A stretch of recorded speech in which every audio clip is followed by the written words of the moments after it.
Voilà.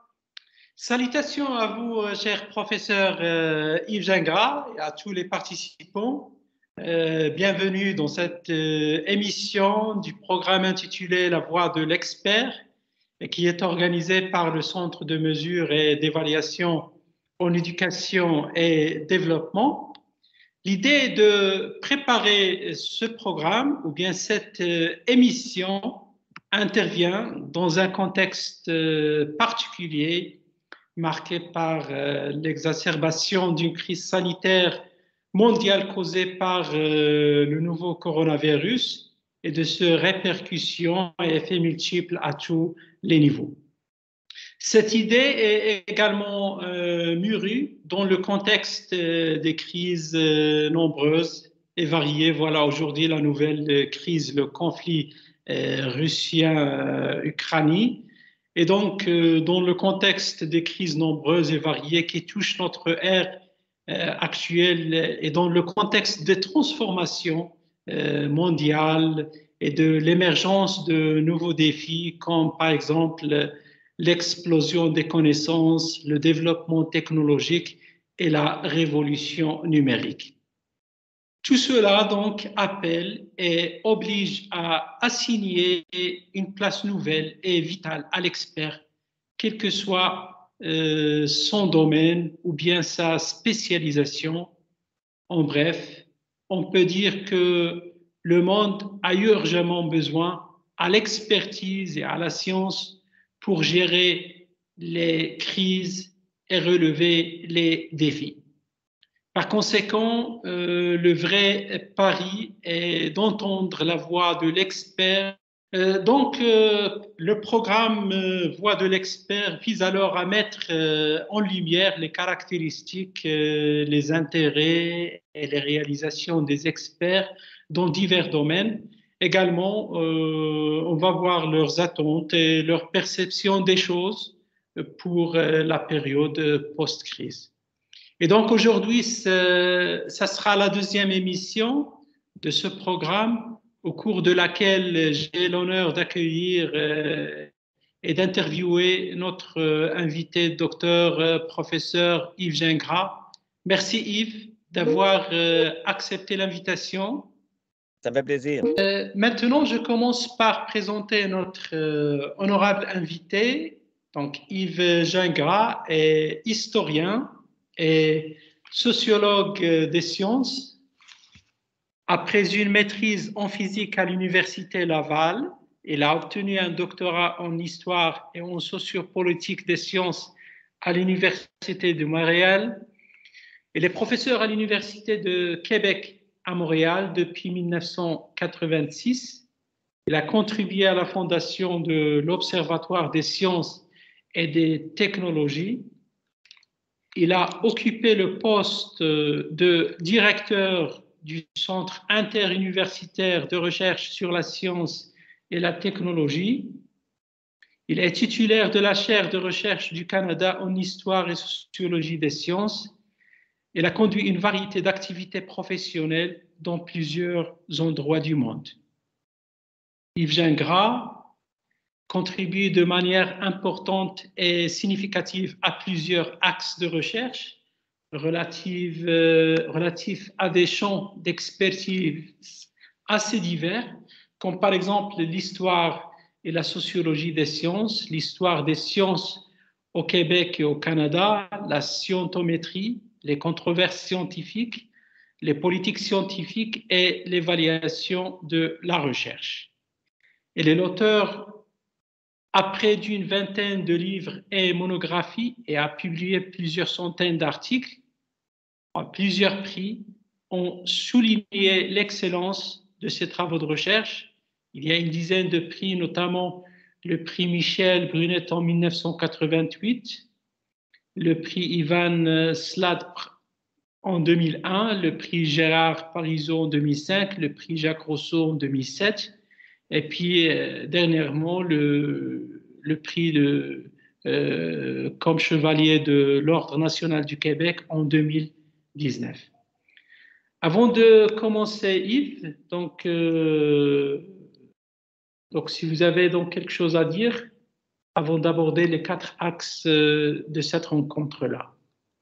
D'ailleurs, je vous remercie de votre invitation. Ça me fait plaisir de discuter avec vous là, de la recherche, des différents types de problèmes qui se posent à la recherche scientifique de nos jours. Et donc, je suis ouvert à vos questions. Donc voilà, Yves, il y aura 4 axes qu'on va aborder. Tout d'abord, le premier axe, on va parler des expériences professionnelles ou bien des activités de consulting. Deuxième axe, ça concerne la recherche. Donc, on veut savoir les intérêts et les contributions, bien sûr, essentielles. Ils sont assez nombreuses, les contributions, mais on s'attarde à connaître les contributions les plus significatives en recherche. Puis le troisième axe, la nature du parcours de l'expert. Puis en dernier lieu, on va parler de certaines perspectives et certaines projections pour la période post-Covid. Et donc, on va commencer par le premier axe, les expériences professionnelles et les activités de consulting. Voilà, Yves, vous disposez d'une variété d'expériences professionnelles dans des endroits assez divers en tant que chercheur ou bien en tant que professeur au Canada, en France et aux États-Unis d'Amérique.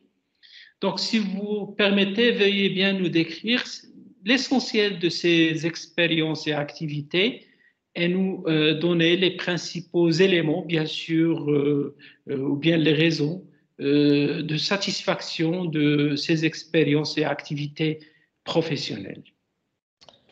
Vous savez, bon, je dois dire que j'aime pas beaucoup parler de moi, mais bon, je vais peut-être dire quelques mots, même si j'aime pas beaucoup ça, peut-être faire ressortir le fait que dans un parcours, à mon avis, les parcours sont difficilement prévisibles. On fait des choses parce que ça nous intéresse et de fil en aiguille, on est amené à divers endroits et à la fin, il y a une grande distance entre le point d'arrivée et le point de départ qui est imprévisible. Donc moi, j'ai commencé des études en physique parce que je m'intéressais au fondement de la science. Je vous laisse comprendre, donc, d'où le fait que j'ai immédiatement réfléchi au fondement de la physique, ce qui m'a amené à faire de la philosophie de la physique. Et en faisant de la philosophie de la physique, il fallait faire l'histoire de la physique pour comprendre comment ça s'est développé. Puis en faisant l'histoire de la physique, ben, je découvre qu'il faut faire de la sociologie de la science. Parce que la science est un phénomène social.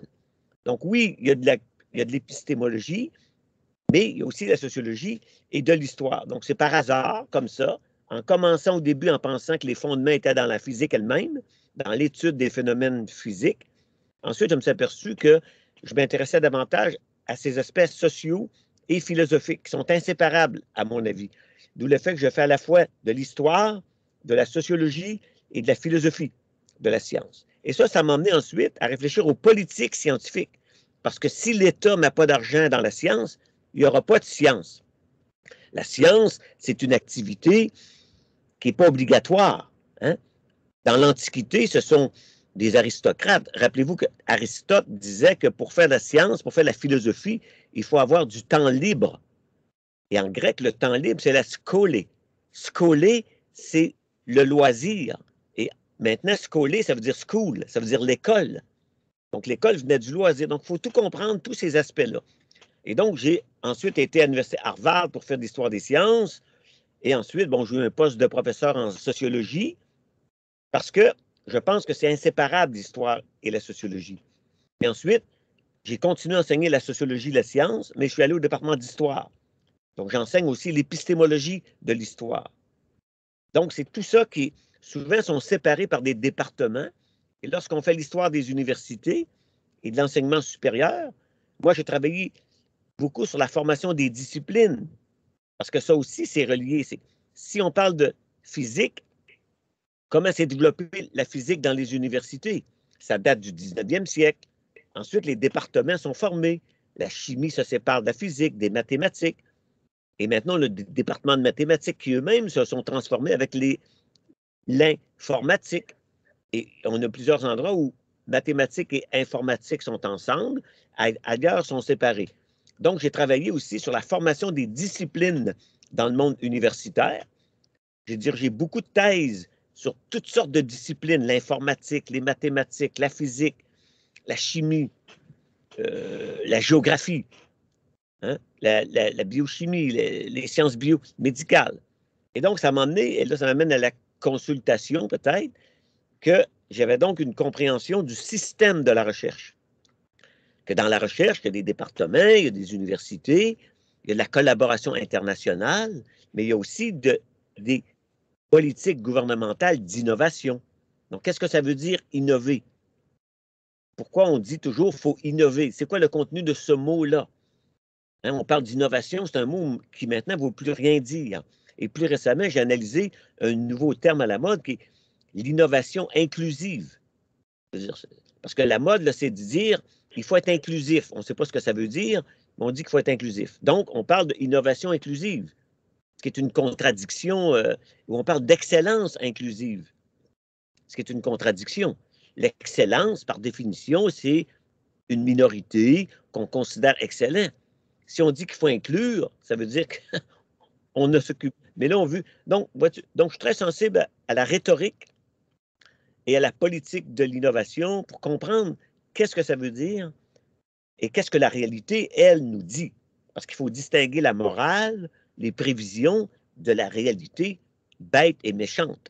Et donc, moi, j'essaie de tout tenir ça ensemble et ça m'a amené donc à créer en 1997 avec mon collègue Benoît Godin, qui malheureusement est décédé l'année dernière, à créer l'Observatoire des sciences et des technologies pour faire de la recherche sur le système scientifique mondial, mais aussi répondre à des demandes gouvernementales ou d'universités d'évaluation, mais au sens de la cartographie. Quelle est la place du Québec dans le monde? Quelles sont les relations entre le Canada et la Corée en termes de publications scientifiques? Donc, on l'a fait. J'ai fait un texte récemment dans l'Encyclopédia Universalis sur les transformations de la science mondiale de 1980 à 2020. On voit très bien la montée de la Chine, la montée des collaborations entre la Chine et l'Afrique et le déclin relatif des États-Unis et la domination de plus en plus grande de la Chine avec les pays d'Afrique, alors qu'avant, c'était l'Europe. Et ça, on peut tout voir ça par des données quantitatives, bibliométriques, de collaboration internationale. Donc, j'ai été amené, sans que ça soit prévu au départ, à étudier l'ensemble du système mondial de la science, dans tous ses aspects. J'ai fait un livre, exemple, sur les rapports entre la science et la religion, parce que j'ai observé que depuis les années 1980, il y a une montée du religieux. Il y a une montée du fanatisme religieux qui met en cause le développement scientifique aux États-Unis, dans les pays arabes. Donc, c'est un vrai problème. Donc, tout ce qui touche la science, dans ses aspects sociaux, philosophiques, économiques, m'intéresse. OK, Yves. Ma deuxième question. Donc, vous disposez d'une grande expérience en tant que chroniqueur scientifique à l'émission radiophonique Les Années-Lumière sur la première chaîne de Radio-Canada. Si vous pouvez donc nous décrire ces expériences et dans quelle mesure considérez-vous que la vulgarisation scientifique est importante dans une société? Oui, effectivement, ça aussi, c'est très intéressant. C'est le résultat d'un hasard aussi. C'est qu'en 1996, j'avais été souvent interviewé lors d'événements scientifiques et l'animateur de l'émission Les Années-Lumière, qui s'appelle Yannick Villedieu, qui est un des grands journalistes scientifiques au Québec, m'a demandé de faire une chronique mensuelle à chaque mois, de discuter d'un thème qui m'intéressait. Et donc, je me fondais sur l'actualité. Et ça m'a fait amener à une réflexion sur ce qu'on veut dire par vulgarisation scientifique. Le problème avec le terme vulgarisation scientifique, c'est qu'on pense qu'il faut simplifier, il faut vulgariser.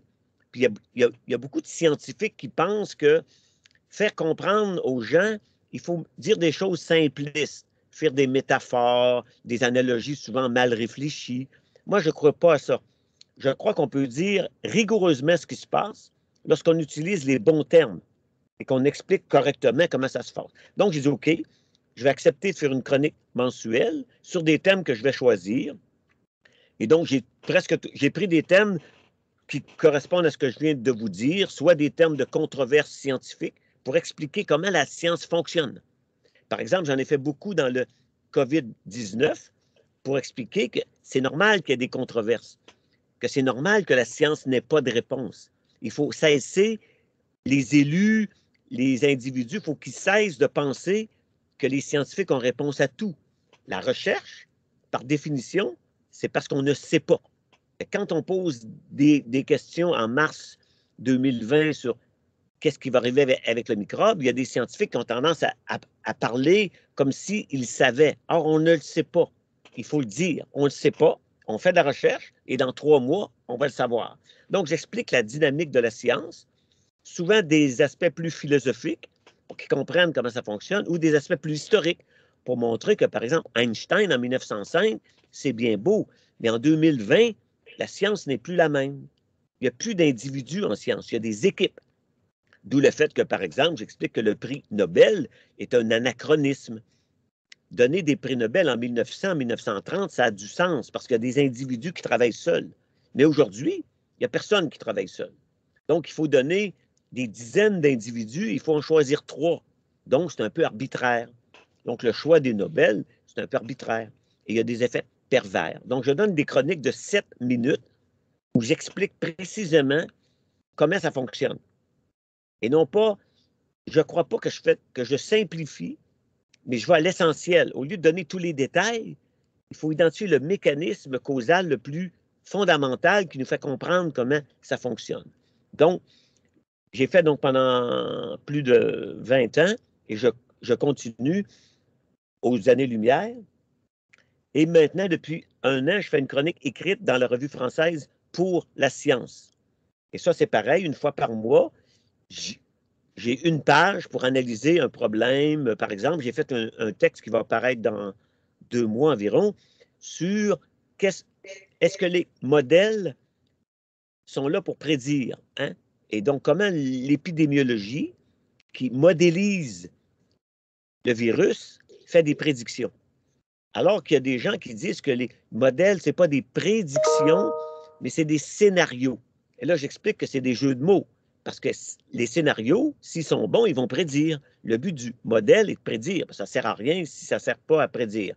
Mais il y en a qui ne veulent pas insister sur la prédiction parce qu'ils pensent que on ne peut pas prédire l'avenir, ce qui est complètement faux. On peut prédire l'avenir. Et d'ailleurs, les modèles épidémiologiques, comme les modèles météorologiques, marchent assez bien. À 1 semaine d'avis, ça marche assez bien. Donc, il faut mettre ça de l'avant et non pas minimiser l'importance des modèles. Donc, j'ai fait des chroniques écrites pour expliquer des phénomènes d'actualité fondamentaux pour que les gens disent « OK, c'est pas si compliqué que ça, la science, quand on comprend les fondements. » Après, les applications pratiques, on laisse ça aux experts pour trouver comment on trouve un microbe. C'est pas trop grave. Il faut d'abord comprendre les grands principes. Quand on a les grands principes, pour les citoyens, ça suffit pour faire confiance que les détails, il y a des experts qui vont s'en occuper. OK. J'ai une autre question qui correspond au travail de consulting. Donc, vous avez récemment, pas très loin, vous avez siégé au comité d'experts chargé par le gouvernement du Québec d'étudier un thème qui est très intéressant, qui est celui de la reconnaissance de la liberté académique dans le milieu universitaire. Tout d'abord, pourquoi un tel rapport? Pourquoi un tel rapport? Et puis, quelles sont ses principales conclusions? Tout d'abord, je ne sais pas si c'est le cas au Maroc ou dans un certain nombre de pays arabes, mais aux États-Unis, depuis quelques années, il y a un grand courant de discussion de la liberté universitaire. Parce que des mouvements moralisateurs que les polémiques appellent woke, c'est un terme pour dire éveillé, de justice sociale. Et aux États-Unis, ça a amené beaucoup de jeunes activistes moraux à annuler des conférences qui leur déplaisent. Au lieu de discuter, de dire « je suis pas d'accord », il y a eu des tendances à la censure. On n'a pas le droit de dire le mot noir, on n'a pas le droit de dire le mot nègre, même si c'est dans un livre du 18e siècle. Hein? On n'a pas le droit de dire le mot sauvage, alors que tu dis, oui, mais je suis un département d'histoire, le mot sauvage, dans le texte de Champlain de 1608, ben, c'est le mot qui est dans le livre, on ne peut pas enlever le mot du livre. Or, il y a eu des censures de mots. Et il y a eu des universités où les recteurs, les présidents d'universités, pour ne pas faire de vagues, ont censuré des professeurs au lieu de défendre la liberté universitaire. Ils ont défendu le point de vue des étudiants minoritaires, parce que c'est un petit groupe actif que j'appelle au fond une meute, une toute petite meute bruyante qui fait taire la majorité silencieuse. Et l'université, au lieu de dire l'université, c'est un lieu de liberté, donc si vous n'êtes pas content, vous vous en allez. Donc, ils ont défendu la minorité au lieu de défendre les professeurs. Tout ça fait scandale. Et comme c'est américain, c'est arrivé au Canada via la langue anglaise. Et donc, c'est d'abord dans les universités anglophones que ça a eu des débats comme ceux-là. Mais ça a tendance un peu maintenant, de façon moins importante, mais quand même, à arriver dans les universités francophones aussi. Donc, le gouvernement du Québec a dit qu'il y a un problème dans les universités. Il faut réfléchir à qu'est-ce que la liberté universitaire. Parce qu'il y a plein de visions contradictoires sur la liberté universitaire. Il y en a qui pensent que, par exemple, que toute la mode de équité, diversité et inclusion, ça doit avoir priorité l'inclusion et la diversité sur la liberté universitaire. Or, c'est deux choses complètement différentes. Si on veut de l'inclusion dans l'université, ben, il faut donner des bourses aux gens qui sont démunis pour s'assurer qu'elles ont les ressources d'aller à l'université. Mais une fois qu'on est à l'université, on est à l'université. L'université n'est pas une école primaire, hein, n'est pas une école secondaire, n'est pas une école professionnelle. C'est un lieu de discussion ouvert sur tout. Tous les débats sont permis à l'université. C'est la règle, partout dans le monde. Et donc, on a fait un rapport qui a rappelé, et je pense que l'importance de notre rapport, même pour la France, parce qu'il y a beaucoup de débats en France sur la liberté universitaire aussi, énormément. Mais il y a une confusion. Les gens confondent la liberté d'expression et la liberté universitaire. C'est deux choses complètement différentes. Et l'on montre dans notre rapport de façon logique que la liberté d'expression, ça relève des chartes des droits et libertés. La liberté d'expression, ça touche la société. L'ensemble des citoyens dans les sociétés démocratiques ont la liberté d'expression. La liberté universitaire, le mot le dit, universitaire, ça présuppose une institution qui s'appelle l'université, qui a une mission. Donc, pour comprendre la liberté universitaire, il faut d'abord dire quelle est la mission de l'université. Donc, on a défini la mission de l'université, qui est la production et la diffusion de façon orale, écrite par tous les moyens, des connaissances acquises et la formation des générations à venir pour faire de la recherche et de la discussion sociétale dans toutes les disciplines, l'art, la peinture, la sociologie, toutes les disciplines. Mais si la mission, c'est donc d'accroître les connaissances dans tous les domaines, il s'ensuit que la seule façon que ça se fasse une connaissance éclairée et rationnelle, c'est par le débat ouvert. C'est par la liberté universitaire. Donc, on voit que la liberté universitaire est déduite de la mission de l'université, alors que la liberté d'expression, elle est déduite d'une charte des sociétés démocratiques. Il n'y a pas de liberté d'expression en Russie, il n'y a pas de liberté d'expression en Chine. Soyons parfaitement clairs sur ça.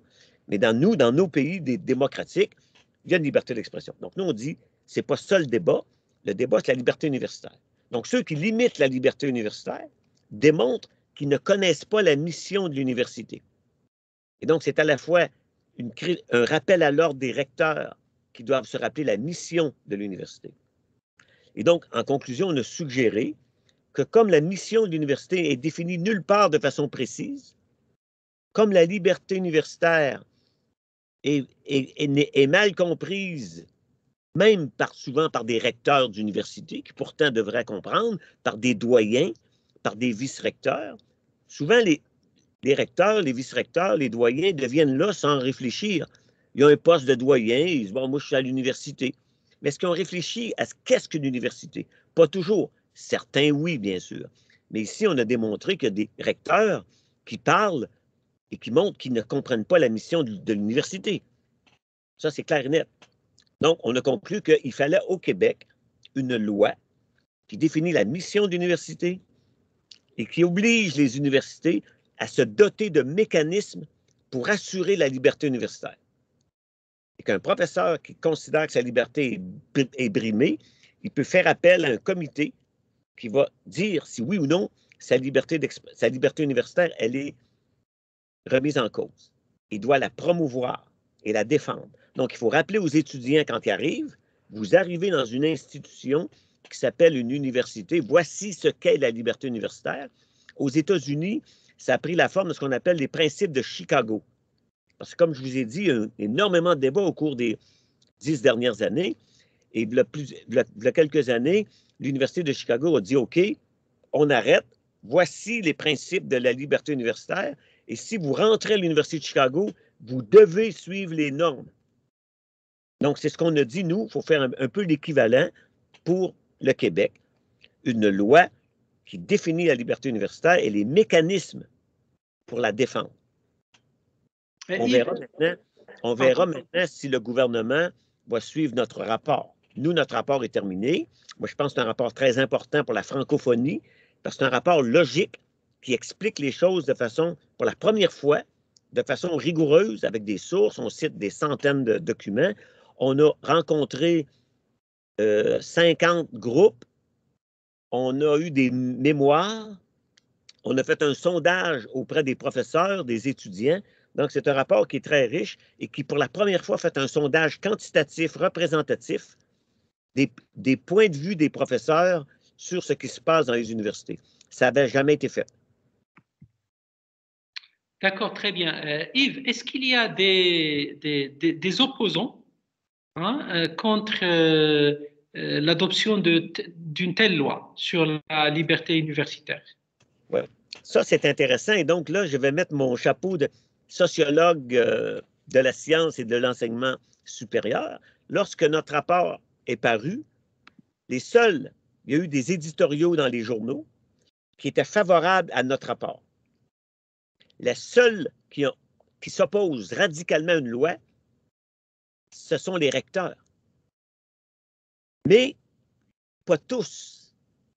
Et donc, il y a un seul recteur qui est écrit dans les journaux, c'est le recteur de l'Université de Montréal, qui parle à la fois au nom des recteurs, alors qu'il n'est que recteur de l'Université de Montréal. Il faut rappeler qu'il y a 18 universités au Québec. Et donc, lui s'oppose en disant que c'est un faux problème, qu'il n'y a pas vraiment de problème dans la liberté universitaire, ce qui est en contradiction totale avec le sondage qu'on a fait auprès des professeurs. Et donc, lui, il dit que notre sondage n'est pas représentatif. Mais lui, c'est un juriste. Moi, j'ai fait des mathématiques et des statistiques, OK? Et je peux vous dire que notre sondage est représentatif au sens de l'échantillon, représente la population des professeurs selon la variable linguistique, disciplinaire, régionale et sexuelle. Donc, un échantillon qui est représentatif de la population, il est valide parce qu'on a 1080 réponses. Et quand on fait des corrélations avec 1080, c'est connu en stats que s'il est représentatif, il est bon. Donc, ce sont des sophismes pour défendre l'inaction des universités qui n'ont jamais été capables de défendre concrètement l'université. Par contre, ils ont des déclarations. Et là, nous, on a démontré qu'une déclaration, ça ne vaut rien. C'est une déclaration. Tous les recteurs disent qu'ils défendent la liberté universitaire. Mais nous, on a montré en pratique que c'est faux. Donc, c'est une chose de dire que vous êtes pour la liberté universitaire. C'est une autre chose, dans le concret, de ne pas donner raison aux meutes minoritaires qui briment la liberté universitaire, au lieu de défendre des professeurs qui ont été harcelés, ça c'est démontré, harcelés par des étudiants via Internet, via Twitter, via les réseaux sociaux. Donc, nous, on tient la ligne que ceux qui critiquent l'idée d'une loi n'ont pas d'argument. OK, Yves. Maintenant, donc, on passe au deuxième axe, les intérêts de recherche et puis les principales contributions, notamment en recherche scientifique. On sait que vous avez déjà étudié et recherché sur de nombreuses questions dans divers domaines, par exemple la recherche scientifique, la sociologie de la science et de la technologie, la science et la religion. On prend par exemple le domaine de la recherche.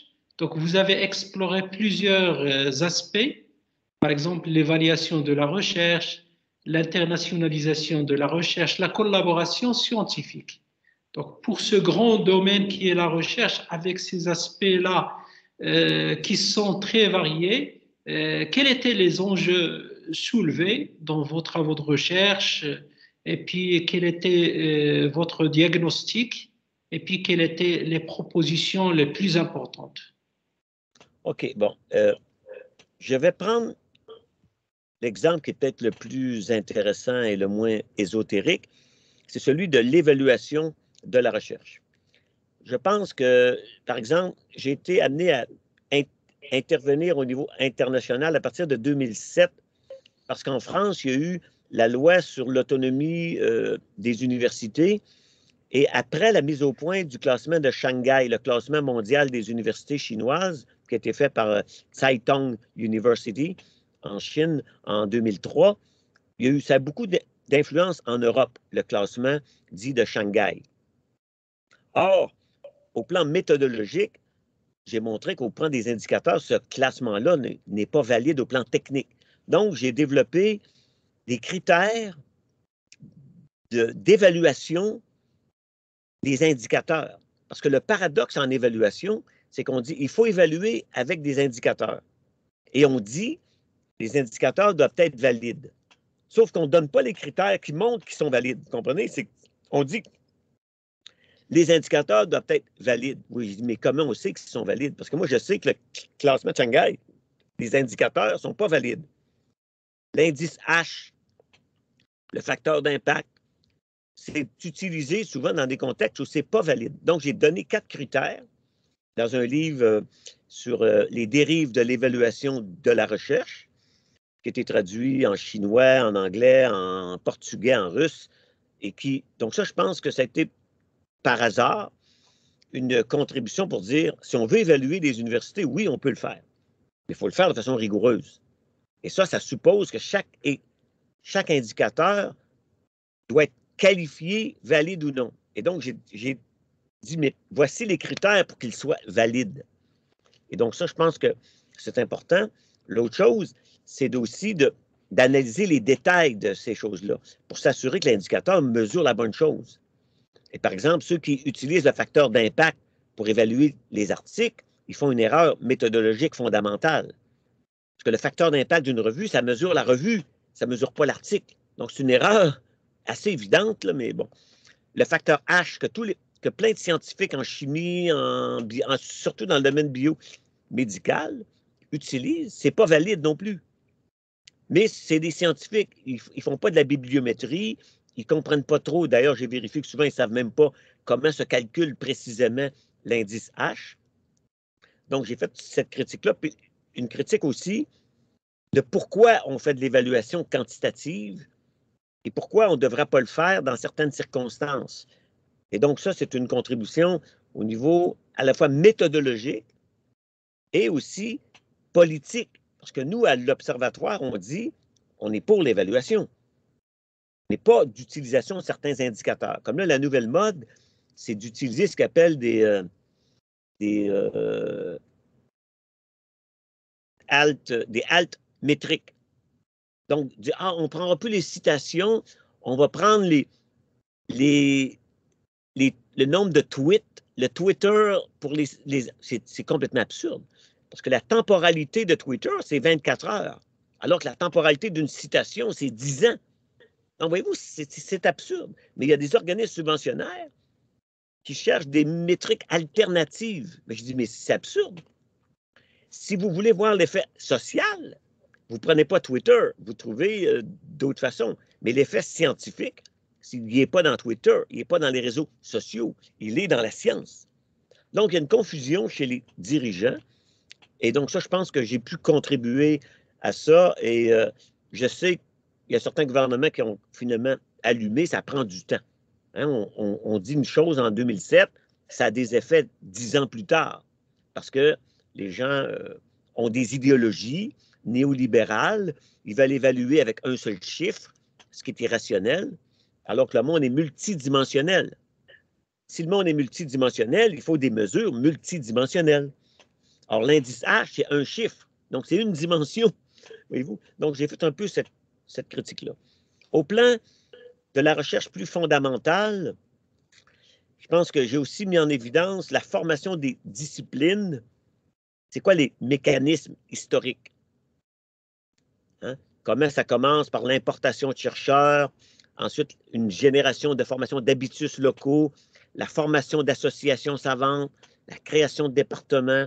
Donc, toute la mécanique qui fait qu'aujourd'hui, par exemple, au Maroc, vous avez un département de physique avec des physiciens locaux, mais alors qu'à l'origine, par définition, ils devaient être formés soit en France, soit ailleurs. Donc, il y a des mécanismes de auto-reproduction qui présupposent le rôle de l'État. Donc, il y a beaucoup de variables. J'ai élaboré un modèle de formation des disciplines scientifiques et ensuite analyser l'interdisciplinarité et l'internationalisation avec des données quantitatives et non pas rhétoriques. Parce qu'on dit, il faut être interdisciplinaire. Moi, je dis, mais pourquoi il faut être interdisciplinaire? Voyez-vous, il faut toujours poser la question, pourquoi? Bien, il faut être interdisciplinaire si le problème est interdisciplinaire. Si le problème est disciplinaire, on n'a pas besoin d'interdisciplinarité. Or, la tendance des dirigeants des organismes, c'est de suivre des modes et de dire, il faut être interdisciplinaire. Fait que là, ils veulent mettre de l'interdisciplinarité dans tout. Mais je leur dis, c'est irrationnel. Il faut partir d'un problème et dire, c'est quoi le problème? Bien, si le problème est multidimensionnel, ben oui, il va nous falloir un sociologue, un médecin, un sociologue. Mais si le problème est technique, il faut un ingénieur nucléaire, bien, on engage un ingénieur nucléaire. On n'a pas besoin d'interdisciplinarité partout. Donc, j'essaie de dire, analysons le monde réel dans sa complexité et non pas dans la rhétorique de la mode comme l'inclusion. Le mot est partout depuis 3 ans, mais les gens ne réfléchissent pas à ce que ça veut dire inclusion. Qu'est-ce que ça veut dire inclusion? Qu'est-ce que ça veut dire équité? J'ai fait une chronique là, qui est parue dans Pour la science au mois de février qui dit l'équité, qu'est-ce que ça veut dire? C'est quoi l'équité? Sais-tu que parce que la moitié du monde sont des femmes, que dans toutes les disciplines, il faut que la moitié des femmes? Mais non. Parce que les femmes décident d'aller en biologie, d'aller en chimie. Il y en a moins qui vont en physique nucléaire, c'est leur choix. Donc, ce n'est pas 50-50 qui est l'équité. L'équité, c'est la capacité de choisir librement. Ce n'est pas d'aller nécessairement 50 en physique. C'est pas ça l'équité. Donc, j'essaie d'avoir une réflexion sociologique qui montre que les gens doivent faire des choix. Et s'il y en a plus qui vont en médecine, comme on sait qu'actuellement, il y a beaucoup plus de femmes en médecine que d'hommes. Bon. Alors qu'en physique nucléaire, c'est le contraire. Il y a très peu de femmes et beaucoup d'hommes. Il faut expliquer pourquoi et non pas faire de la morale. Donc, moi, j'essaie de faire comprendre le monde réel et pas la moralisation. Et même, je fais une sociologie de la moralisation. Parce qu'actuellement, on vit une moralisation de la science qui est associée d'ailleurs au déclin de la liberté universitaire. Ces deux choses-là sont liées. Parce qu'à mon avis, depuis une dizaine d'années, on est dans un monde que j'appelle néo-romantique. On revient au romantisme du début du 19e siècle. On croit aux forces de la nature. On a une montée des pseudosciences. C'est une réaction au rationalisme. Et donc, tout ça, ensemble, fait que c'est pas très bien. Il faut donc décortiquer ces mauvaises influences néo-romantiques qui pensent que le corps se guérit lui-même. Les anti-vaccins, c'est relié à cette vision néo-romantique. D'accord. Vous avez parlé d'un défi dans certains de vos travaux. Vous avez parlé d'un défi qui touche l'université moderne, qui concerne l'équilibre entre l'enseignement et la recherche. Deux missions de l'université. Comment arrive-t-on à avoir cet équilibre-là, recherché, entre l'enseignement et la recherche?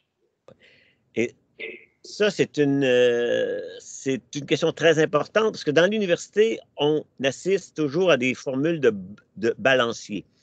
Or, depuis une vingtaine d'années, les dirigeants des universités n'ont qu'un seul mot à la bouche, l'innovation et donc la recherche. Je vous défie de me trouver un recteur sur la planète qui, quand il intervient, parle de l'enseignement. J'en ai jamais vu. Ils parlent de la recherche. Ils disent qu'ils sont 52e au classement de Shanghai. Ils disent qu'ils sont au 53e du classement du Times Higher Education Supplement, University World, US News and World Report. Ils regardent leur classement. Mais ces classements-là, c'est des classements fondés sur la recherche.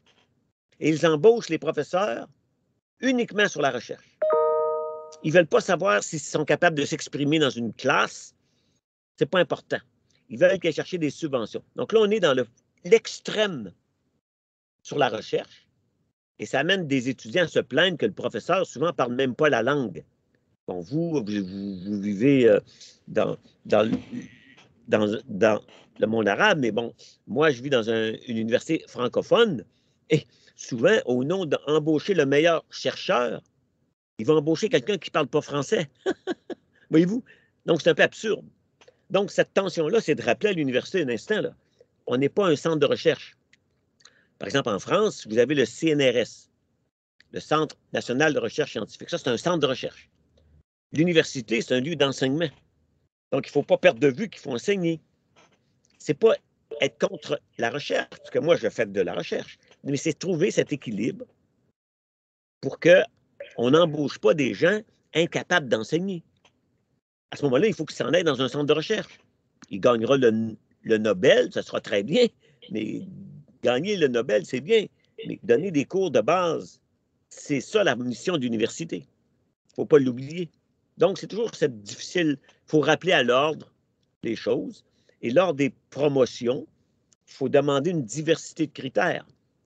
Moi, j'ai défendu des promotions de collègues qui n'étaient pas des grands chercheurs, mais qui étaient des grands animateurs, qui ont joué un rôle très important dans le développement de l'enseignement, de la formation à la maîtrise, au doctorat, mais qui eux-mêmes ne publiaient pas beaucoup.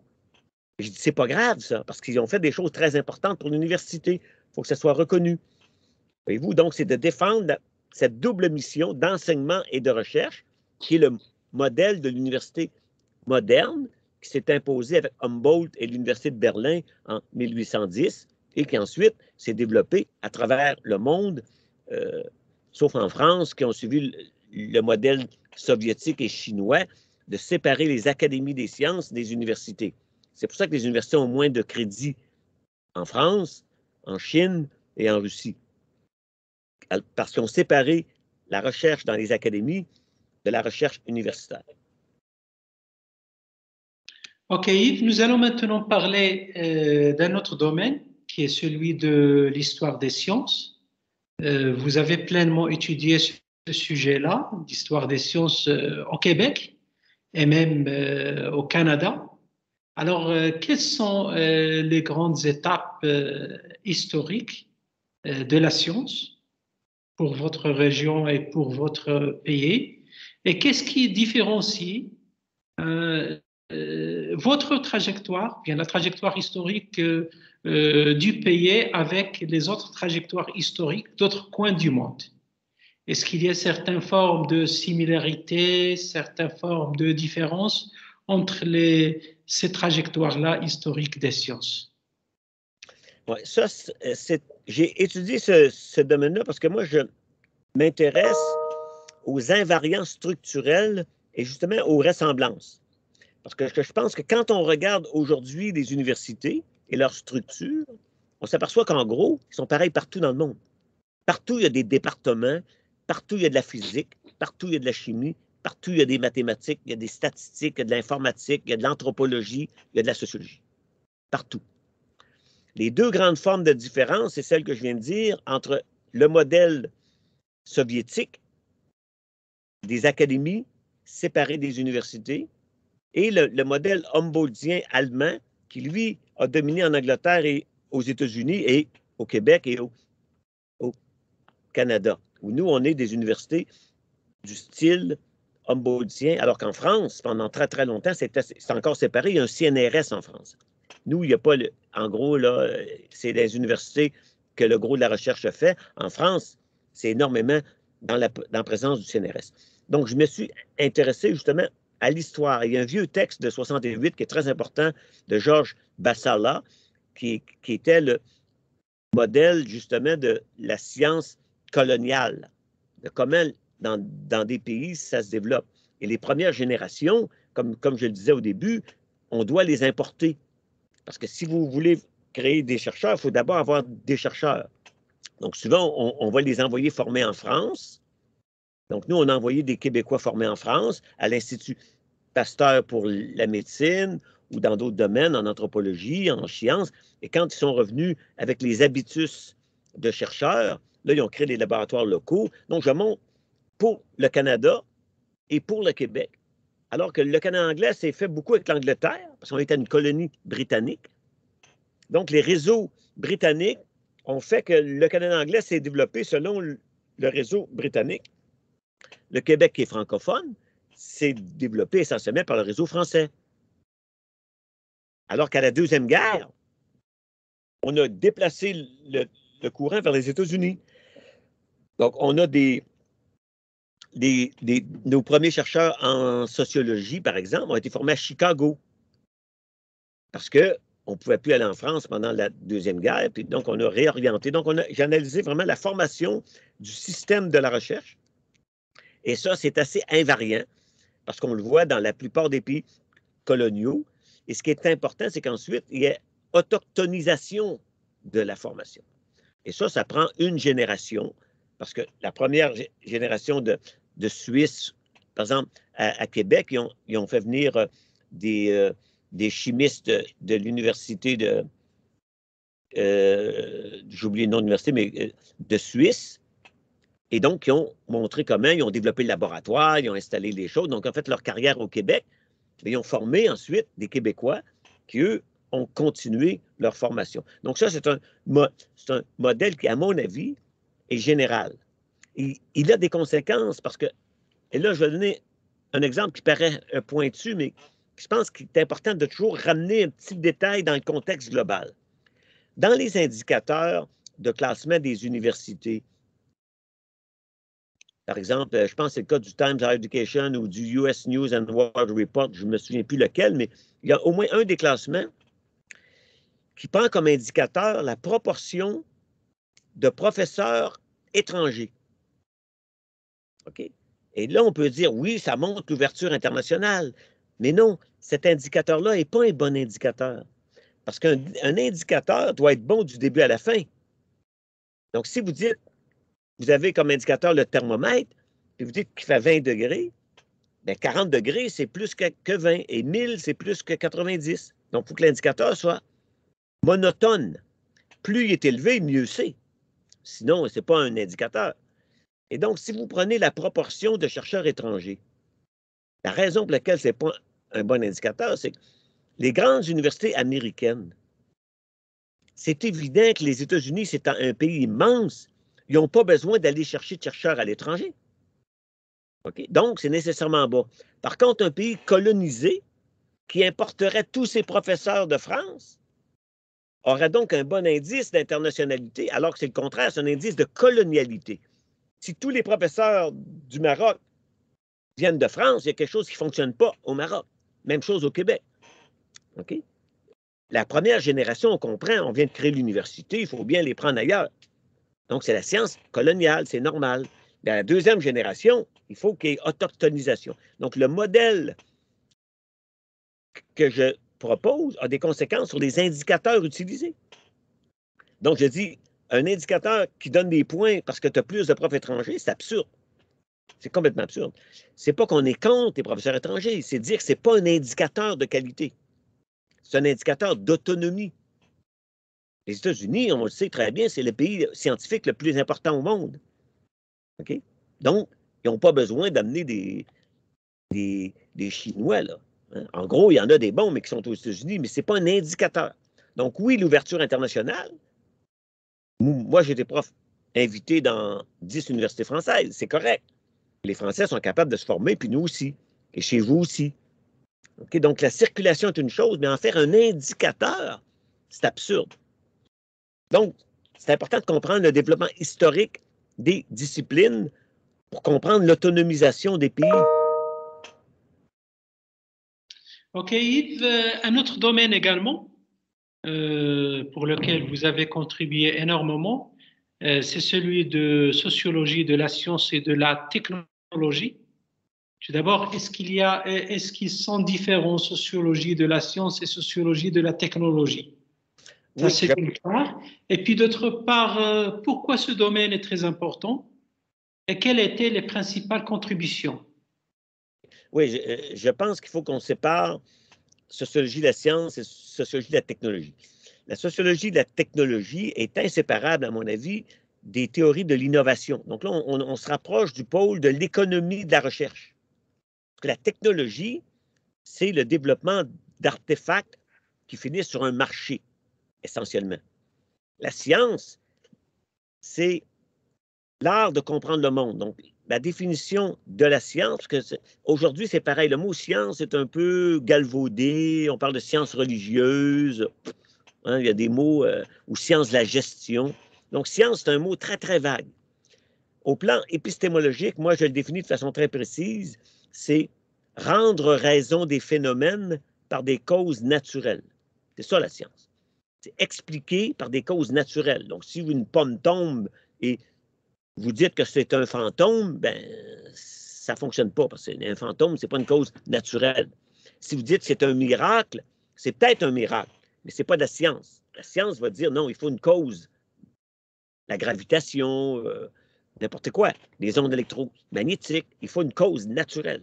La maladie, ce n'est pas le démon qui rentre en nous, c'est un problème soit de virus, soit de microbes. Mais c'est ça la science, c'est rendre raison. Une fois qu'on a expliqué, on a fini. Après, on peut avoir des applications. Donc, il faut séparer. Donc, moi, je ne fais pas de sociologie de la technologie. Je n'étudie que les sciences. Par contre, là où j'interviens directement, c'est dans le système de la science. Il y a un débat sur ceux qui parlent de technosciences. Il y a un concept qui circule. On dit, ah, aujourd'hui, on est dans la technoscience. Moi, je prétends que ce concept de technoscience est mal construit, qui ne correspond pas à la réalité et qui sème la confusion. Parce que on est dans un monde techno-scientifique, c'est un adjectif qui veut dire notre monde, il y a plein de sciences, il y a plein de technologies. La technoscience est un substantif. C'est quoi cet objet de technoscience? Est-ce que c'est la big science? Le CERN, est-ce que c'est de la technoscience? Donc, le mot technoscience a une connotation négative. Ceux qui utilisent technoscience, souvent, c'est des critiques de la science. Ah, la technoscience, c'est méchant. Moi, ce n'est pas un concept, ça. Ça, c'est de l'activisme. Le concept, c'est science et technologie. Que les deux soient ensemble dans la société moderne, ça montre qu'on est dans une société techno-scientifique. Donc, il faut que le langage soit précis. Il faut séparer les deux. L'innovation, c'est la même chose. C'est une définition économique. Une innovation, c'est la mise en marché d'un produit ou d'un processus. C'est ça une innovation. Une invention, c'est un brevet. Et souvent, ça ne sert à rien. D'où le fait que quand on dit que les universités doivent prendre des brevets, je dis c'est ridicule. Parce que la plupart des brevets pris par l'université coûtent plus cher que ce qu'ils rapportent. Donc, l'idée que c'est bon de prendre des brevets à l'université, c'est complètement simpliste. Parce que ça coûte cher de prendre des brevets. Fait que si vous prenez plein de brevets, mais qui ne rapportent pas d'argent, vous gaspillez de l'argent. Donc, il faut analyser le monde réel et non pas l'idéologie. Ah, des brevets, c'est bien. Or, on a encouragé les universités à prendre des brevets. Mais si on prend des brevets, il faut des avocats qui écrivent les brevets. Il faut un bureau des brevets à l'université. Ça coûte de l'argent, ça. Est-ce que ça rapporte? Bien, si ça ne rapporte pas, on ferme boutique. Moi, je fais une analyse coût-bénéfice des brevets. Voyez-vous? Donc, Donc, moi, je fais de la sociologie de la science, mais indirectement des brevets pour l'économie. Mais je ne fais pas de sociologie de la technologie comme telle. Ça ne m'intéresse pas vraiment parce que moi, c'est les fondements qui m'intéressent. Donc, la philosophie, la sociologie, l'histoire, ça fait un bloc qui nous fait comprendre assez bien le développement scientifique.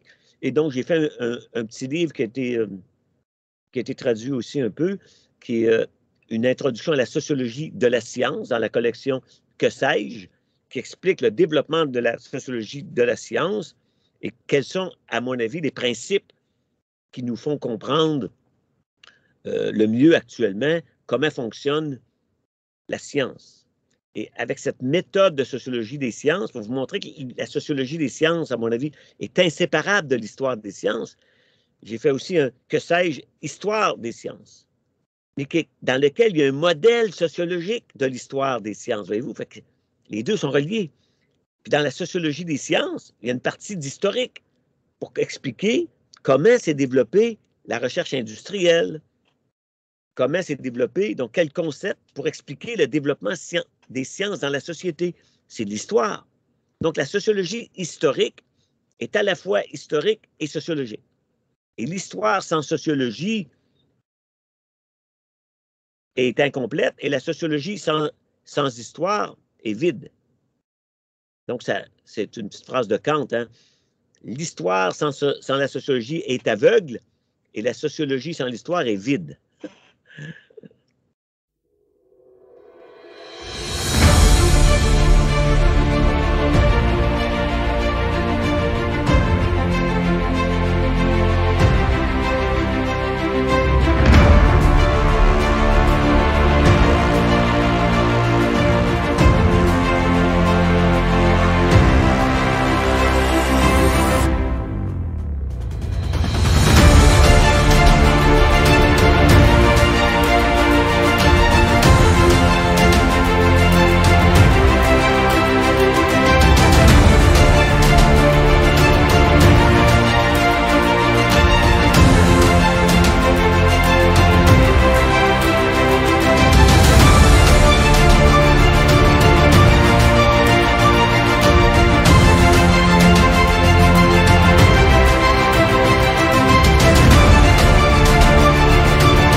Ok, Yves, nous arrivons maintenant au troisième axe, la nature du parcours de l'expert.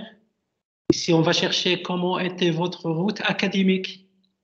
Est-ce que c'est une route de fleurs ou bien une route avec des épines et des obstacles? Je vous donne une première question. On va commencer par le positif. On sait que les facteurs de succès sont assez nombreux. Certains sont intrinsèques et d'autres sont extrinsèques. Alors, quels sont les facteurs de réussite les plus importants qui ont contribué à la création de votre cheminement académique? Ouais, bon, je vais être très franc avec vous. Comme je vous l'ai dit, moi, j'aime pas parler de choses personnelles, puis de trajectoire, mais bon, je vais faire un effort. Pour comprendre uniquement la nature des parcours de l'expert. Mais je pense qu'il y a beaucoup de contingences dans ça. Dans mon cas particulier, moi, je suis un étudiant qu'on appelle, si on fait la sociologie de l'enseignement, Je suis un étudiant de première génération.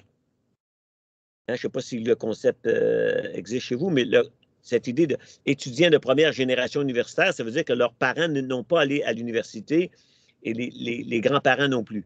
Donc, c'est d'origine modeste. Je suis le seul qui est allé à l'université. Mais je dois dire que, contrairement à ce qu'on écrit souvent dans les histoires, il y a des gens qui pensent que tout est planifié, qu'on sait où on s'en va. Moi, je n'ai jamais su vraiment, sauf au temps T1. J'ai dit, je vais en physique. Bon, c'est tout, je vais en physique. Là, quand je suis en physique, je m'aperçois que ce n'est pas tout à fait ça. Donc, je vais en histoire. Et là, je m'aperçois que l'histoire, c'est la sociologie. Donc, j'ai un parcours par concaténation. Okay? J'avance un point A, je vais au point B, mais ce n'est pas de dire, moi, je veux devenir prof d'université. Ça ne m'est jamais venu à l'idée. Jamais. Quand j'étudie en physique, j'étudie en physique. Je ne dis pas, ah oui, c'est parce que je vais être prof d'université. Ça peut vous sembler bizarre, mais dans mon cas, c'est comme ça. Et quand j'ai terminé mon doctorat, je me suis dit, OK, je vais faire un post-doctorat à Harvard. Parce que je savais qu'Harvard, c'était la meilleure place. Mais je ne me suis pas dit, ah, je vais être prof d'université. Et là, quand j'ai fait dans mon post-doc, il y a eu des postes d'université, j'ai appliqué. Il y en a que je n'ai pas eu.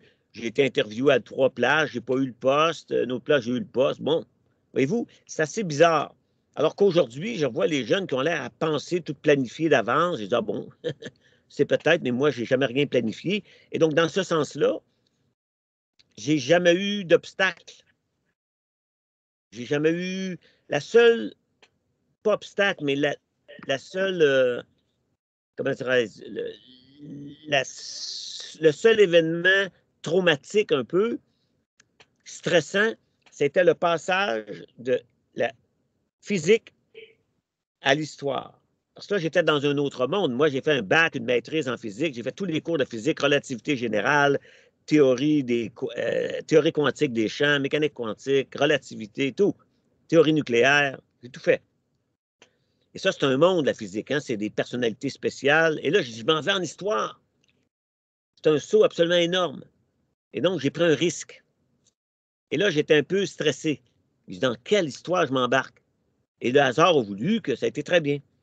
Donc, j'ai jamais eu de problème, je dois le dire, sauf ce saut-là qui était risqué, de dire, je passe de la physique à l'histoire et à la sociologie. Il n'y a pas beaucoup de personnes qui font ça. Hein? Et donc, ça, c'est un petit risque, mais bon, le hasard a fait que ça s'est bien passé. Donc, il n'y a aucune épine dans ma trajectoire. Donc, le côté négatif va être bref, il n'y en a aucune. Mais, j'ai rien planifié. Par exemple, j'ai jamais planifié un jour que je serais chroniqueur à la radio. C'est un hasard. Or, on me présente comme un grand vulgarisateur scientifique. Je dis, ah bon? Moi, je suis un chercheur universitaire. Je ne suis pas un grand vulgarisateur. C'est pas ça ma fonction. Mais on me dit oui, les journaux me perçoivent comme ça. Bon, j'y peux rien, moi, là. Et moi, si vous me dites, je suis quoi? Moi, je suis un sociologue des sciences. J'analyse le monde actuel et passé par la sociologie. C'est la seule façon de comprendre le monde. Mais bon, on me demande d'écrire des chroniques de vulgarisation. Bon, OK, je le fais. Et comme je m'intéresse au fondement de la physique, je peux analyser les concepts. Par exemple, j'ai fait une chronique récemment pour la science sur l'art de nommer les concepts.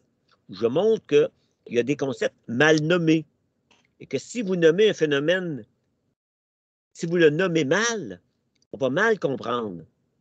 Tu sais, par exemple, quand on parle en mécanique quantique, on a pris un nom qui relève de la science-fiction. Et on dit, j'ai oublié le mot, là, la téléportation quantique. Mais quand on utilise téléportation, le mot renvoie à l'image de science-fiction que la matière passe du point A au point B. Or, il n'y a pas de matière de transporter en mécanique quantique de la téléportation. Donc, le concept est mal nommé. Donc, voyez-vous, j'amène aussi une réflexion sur le langage de la science et le langage de la sociologie. D'où le fait que je m'oppose au mot technoscience. C'est un mauvais mot. Il nomme pas la réalité. Voyez-vous? Donc, et ça Ça, c'est bien important. Mais ça amène les gens à me percevoir sous des angles différents. Parce que moi, je fais de l'histoire, je fais de la sociologie, je fais de la philo, mais je fais la même chose, c'est la science. Donc, je fais le tour de la science. La science est complexe, il faut la comprendre philosophiquement, sociologiquement, économiquement, politiquement. Donc, ça, c'est une compréhension de l'objet par les différents outils qu'on a. Mais moi, je me définis comme sociologue des sciences. OK. Nous arrivons maintenant au quatrième axe, perception et projection vers l'avenir. J'ai une question. Avez-vous des questions en suspense ou bien des questions ouvertes qui ne sont pas encore traitées? Vous essayez toujours de les traiter dans l'un de vos domaines de recherche. Ouais, là, j'ai ouvert un nouveau domaine qui m'intéresse parce que là, je vois il y a une transformation récente, 5-6 ans, qui est reliée au mouvement de la société avec une jeune génération qui revient à une moralisation de la science. Donc là, je travaille depuis 2 ans à observer ce phénomène de moralisation de la science, où on veut que les scientifiques soient moraux. On change le nom des rues parce qu'on découvre qu'un physicien était eugéniste. Mais là, je leur ai dit, mais en 1902, autour du début du 20e siècle, presque tous les scientifiques étaient eugénistes. Dire aujourd'hui que c'est un scandale, c'est complètement anachronique. Donc, la tendance actuelle de lire l'histoire de la science, elle est anachronique. Et ça, je trouve ça dangereux parce que c'est appliquer des normes morales actuelles à des scientifiques qui vivaient dans. Donc, on a une tendance religieuse aujourd'hui à se flageller et à parler de racisme systémique, à parler de sciences racistes, de sciences coloniales. J'essaie de comprendre ce phénomène qui est très dangereux parce qu'il amène à confondre la science, qui, comme je l'ai dit, ne veut dire que rendre raison des phénomènes par des causes naturelles. Et donc, la science, elle est vraie ou elle est fausse. Elle est utile ou elle est inutile. Mais il n'y a pas de science citoyenne, comme il n'y a pas de science arienne ou il n'y a pas de science prolétarienne.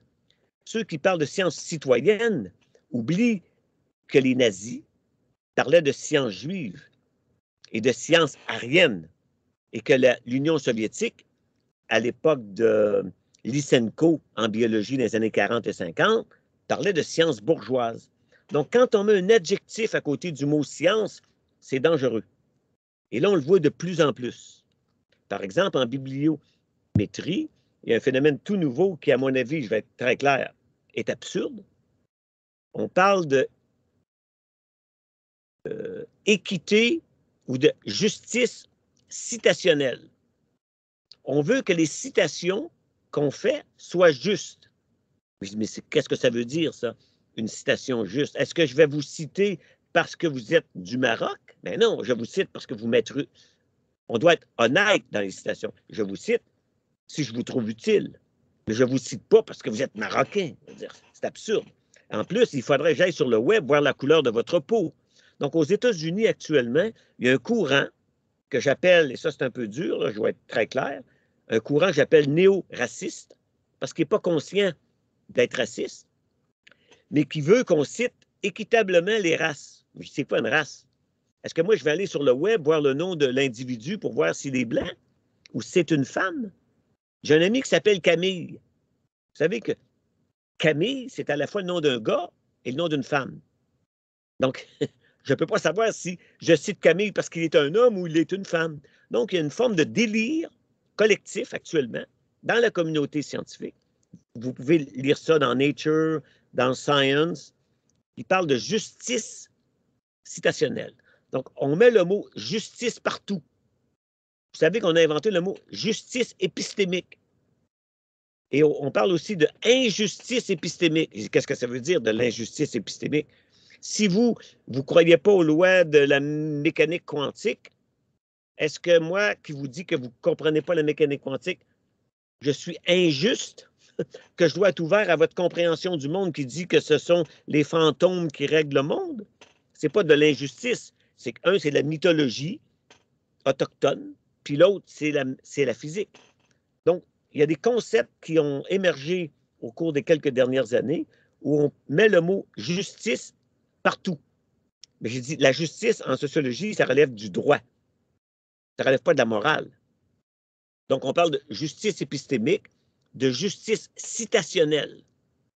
Personnellement, je fais la sociologie de pourquoi on parle de justice citationnelle. Donc, je vais faire une conférence à Uppsala, en Suède, en mars, où je vais leur expliquer qu'à mon avis, le mot justice citationnelle est un effet de l'évaluation quantitative de la recherche. C'est un peu surprenant, parce que les gens parlent de justice, mais moi, je montre que ça n'existait pas avant.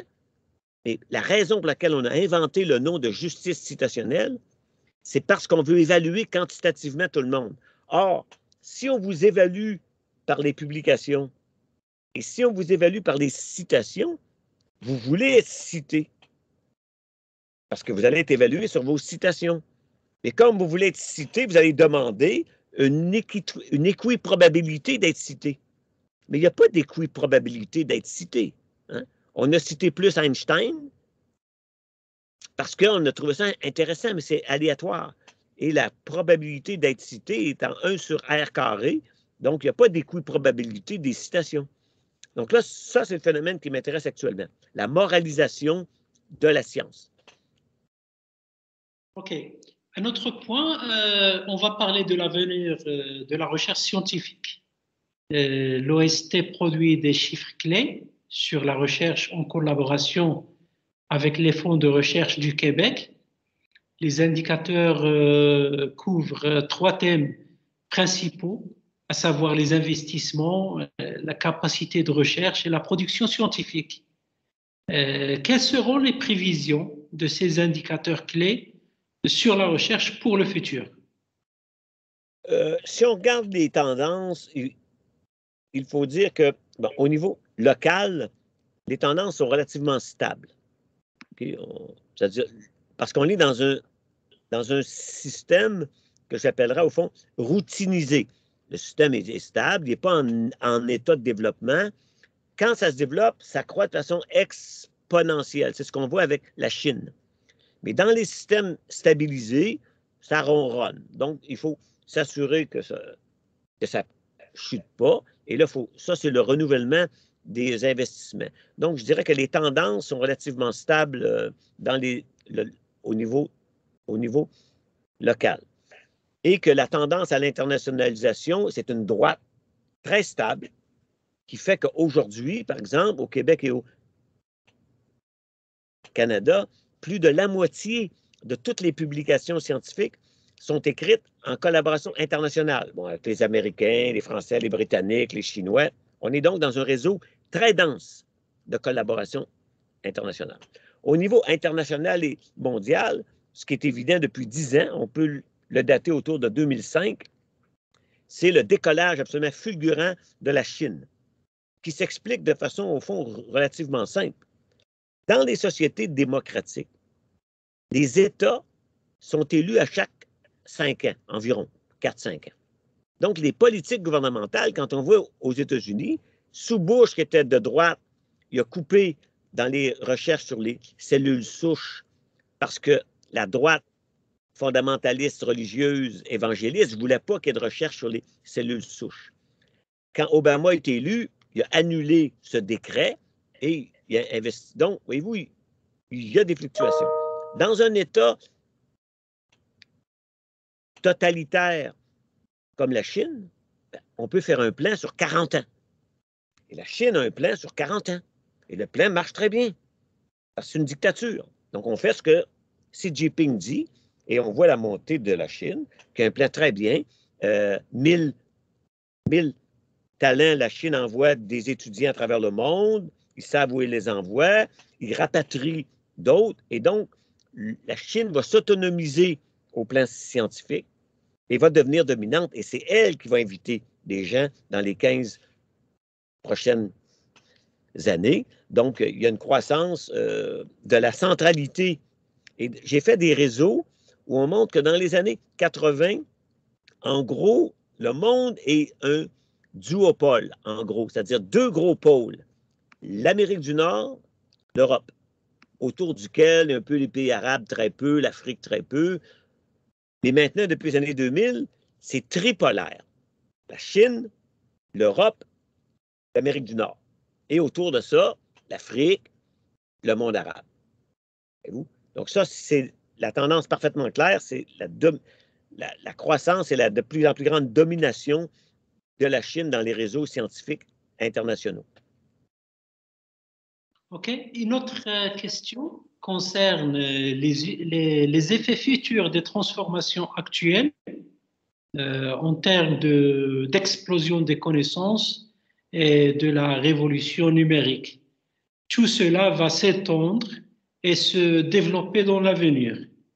Donc, devant cette situation, il y a trois questions fondamentales liées aux tâches d'enseignement et de recherche, à savoir comment on va enseigner, ça c'est le rôle de l'enseignant, comment on va apprendre, ça c'est pour l'apprenant, et comment on va faire la recherche, c'est le rôle du chercheur. Ça, c'est ici, si on prend une distance, encore une fois, qu'on observe la rhétorique ambiante dans le monde de l'enseignement supérieur, on voit que là, une dizaine d'années, on a eu tendance avec les nouveaux médias électroniques à parler de révolution. Rappelez-vous, on a parlé des MOOC. Hein, les MOOC, c'est les cours en ligne massifs. Massive Online Course. OK? Gratuit à travers le monde, que tout le monde peut suivre des cours à Berkeley. Ça s'est effondré, cette affaire-là, parce que c'était une pensée magique. Donc, la réalité va être beaucoup plus simple, et elle est déjà là. C'est que, oui, bien sûr, on le voit aujourd'hui, grâce à Internet, je peux rester à Montréal et être au Maroc, et être à travers le monde. Mais le milieu universitaire ne peut pas être, vous êtes dans votre salon pendant 3 ans et vous suivez des cours à la télé. C'est absurde. Donc, c'est le mix qu'on va avoir. C'est que vous allez aller dans les cours, vous allez rencontrer des étudiants à côté de vous. La socialisation dans l'apprentissage est très importante. Quand vous êtes dans une classe, vous vous tournez vers votre collègue à votre gauche, à votre droite, vous échangez des notes, vous apprenez. Apprendre, ce n'est pas juste le cerveau qui rentre là. Donc, le social dans l'université est fondamental. Donc, la présence sur les campus ne changera pas. Par contre, on va avoir plus de facilité à mixer les deux. Et ça, c'est important. Par contre, il y a un effet pervers qui est dû à ce qu'on disait tantôt, la moralisation puis le développement d'une pensée moralisatrice. C'est qu'il faut contrôler ça davantage parce que les gens peuvent prendre un extrait de votre cours, le mettre en ligne et vous pendre. Hein? Parce que c'est très simple de prendre 2 phrases de mes conférences puis de me faire pendre sur Internet en disant que je suis raciste. Parce qu'on va avoir pris une phrase. Dans un cours, normalement, ce qui se passe en classe, c'est pas enregistré. C'est le prof improvise un peu, il répond aux questions, il peut des fois faire une phrase qui, dans le contexte, est très bien comprise par tout le monde, mais projetée sur Internet devient scandaleuse. Donc ça, c'est un problème actuel qu'il va falloir régler. Et moi, je peux vous dire que quand je donne mon séminaire, je dis, tous les cellulaires doivent être éteints immédiatement, sinon je les détruis. Une belle blague, les gens ont peur. Je dis, OK, si le téléphone sonne, je le détruis. Donc, vous m'éteignez ça. Et ici, on est ici, puis j'ai dit, l'université n'est pas obligatoire. Donc, je dis, si vous êtes ici, c'est votre choix. Donc, vous ne commencez pas à dire, vous êtes ici pour travailler, sinon, vous en allez chez vous. OK? Donc, il va falloir qu'on contrôle ça, les choses Internet. Mais l'idée qu'on va suivre tous des cours à distance, c'est un rêve. Là, c'est intéressant. J'ai une de mes étudiantes, il y a une dizaine d'années, je lui ai fait une thèse très intéressante qui était l'évolution des discours sur l'éducation en fonction des technologies. Et c'est toujours la même chose. Quand on a inventé la radio, on a inventé des cours par radio. Donc, ça va être révolutionnaire. Après ça, on avait des cours à distance avec des enregistrements. Hein? Après ça, on avait la télé. Ça a donné télé-université. On va dire, ah, maintenant les cours vont être à la télé. Et là, on a inventé MOOC. Voyez-vous? Donc, à chaque fois, on a une révolution ratée et on a intégré les technologies. On ne les a pas remplacées, on les a intégrées. Et donc, la télé existe encore, la radio existe encore, Internet n'a pas fait disparaître ça, n'a pas fait disparaître les livres imprimés. Donc, les technologies vont être intégrées. Les conférences ne peuvent pas être tous par Internet. Parce que si vous allez dans un congrès de sociologie, il faut fraterniser, aller prendre un verre, souper ensemble. C'est pas rien, ça. C'est fondamental dans les échanges. Et on va peut-être avoir une nouvelle idée parce qu'on était là. Donc, ça va être ça, la réalité. On va revenir à du présentiel et dans des cas où on ne pourra pas, on va le faire via Zoom, via Teams ou via toutes les technologies. Donc, ça me semble clair. C'est vrai pour l'étudiant aussi qui déprime. On l'a vu très, très bien avec le COVID. Les étudiants dépriment dans leur appartement. Ils ont hâte d'aller sur le campus. Voyez-vous? C'est la preuve. Donc, mais la sociologie, à mon avis, d'interaction nous le faisait prédire sans trop se tromper. Les gens ont une pensée magique. Les gens ont tendance à aller dans des modes. Au lieu de dire calmons-nous, on sait dans l'histoire que les technologies s'intègrent. Hein, la télé n'a pas remplacé la radio. Hein, c'est pas le même monde qui l'écoute. Et là, le téléphone cellulaire, c'est une petite télé de toute façon. Donc, c'est de la télé. C'est aussi de la radio. Donc, il faut arrêter de ces choses-là. La recherche, c'est pareil. La recherche est plus internationale parce qu'effectivement, on s'échange.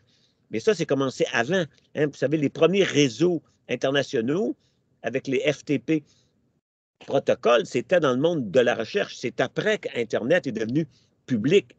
Mais nous, on utilisait ça des années 80 pour regarder, moi, par exemple, à Montréal, je regardais le contenu de la bibliothèque d'Harvard à distance avec des FTP protocoles. C'est avant Internet, c'est le début d'Internet. Donc, les nouvelles technologies, on en fait toujours un grand plat. Dans la réalité, ça va être intégré. Ça me fait penser, voyez-vous, dans le COVID, au début du COVID, on disait toujours, et on a entendu en France Macron dire ça aussi, qui parlait du futur. Et on disait, dans le monde d'après, je ne sais pas si on a dit ces phrases-là chez vous, mais dans le monde d'après, écoutez, le monde d'après, on m'a demandé qu'est-ce que vous pensez du monde d'après. Je dis, le monde d'après, je vais vous le dire, c'est quoi? Ça va être très simple. Le monde d'après, ça va être le monde d'avant. Pourquoi?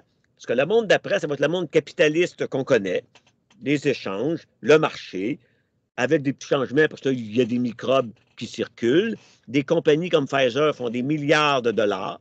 L'Afrique crève de faim. On interdit d'utiliser les brevets de Pfizer. Ça, c'est le monde d'après. C'était le même que le monde d'avant. Arrêtez de vous imaginer que le monde d'après va être différent. C'est la pensée magique. L'analyse sociologique nous dit qu'il y a des forces matérielles très fortes. Et le monde d'après, ça va être le monde d'avant.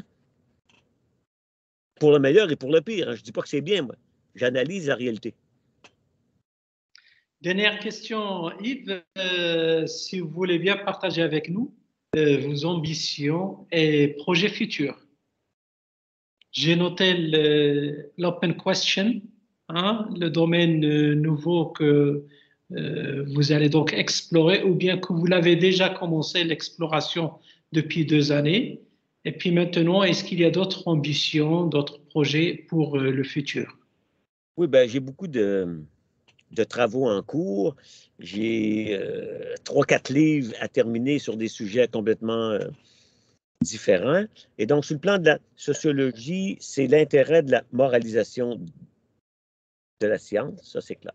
Sur le plan de l'épistémologie, je travaille depuis 20 ans sur un livre qui s'appelle The Vanishing Substance of Physics, donc la substance évanescente de la physique, sur le rôle des mathématiques et des analogies formelles en physique. Dans tous les domaines de la physique, je montre que les mathématiques agissent comme un acide de la substance et que ça rend la physique relationnelle et non plus substantielle. Et l'autre livre que j'ai fait un livre en 2005 qui s'appelle Éloge de l'Homo technologicus. qui est une anthropologie philosophique de la nature humaine, très courte, que je vais faire une nouvelle édition pour montrer que l'être humain est contre nature et que c'est tout à fait normal qu'il ait détruit la nature. C'est pas bien, c'est pas bien, mais c'est comme ça. L'être humain est un produit de la nature, mais il est contre nature. Et donc, tout ce qui nous entoure est artificiel. La nature n'existe à peu près plus, sauf peut-être au milieu de l'Amazonie, un arbre est naturel, mais les arbres qui sont plantés au Maroc ne sont pas naturels. C'est des arbres qui sortent d'un laboratoire de biologie, c'est des mélanges faits par les... Et aussi, aujourd'hui, avec le gaz de schiste, avec les techniques de fracturation de gaz, on produit des tremblements de terre. Donc, avant, le tremblement de terre est un produit de la nature. Maintenant, le tremblement de terre est un produit de l'humain. C'est les humains qui ont multiplié les tremblements de terre aux États-Unis par la fracturation gazière. Et ça, c'est encore une preuve que l'être humain est contre nature. Donc ça, c'est mon anthropologie philosophique de la nature que j'espère terminer d'ici 2-3 ans. OK, merci Yves. Si vous avez d'autres sujets que nous n'avons pas abordés pendant cette séance très riche. Non, je vous remercie. Je pense qu'on a parlé déjà de beaucoup de choses et je vous en remercie. C'est ça, c'était notre plaisir Yves d'avoir discuté avec vous plusieurs sujets. C'est un cocktail de sujets qui correspondent à 4 axes. Donc, pendant cette émission Voix de l'expert, ce deuxième épisode. Merci d'avoir répondu positif à notre invitation. Et si vous avez des mots de fin avant de clore la séance.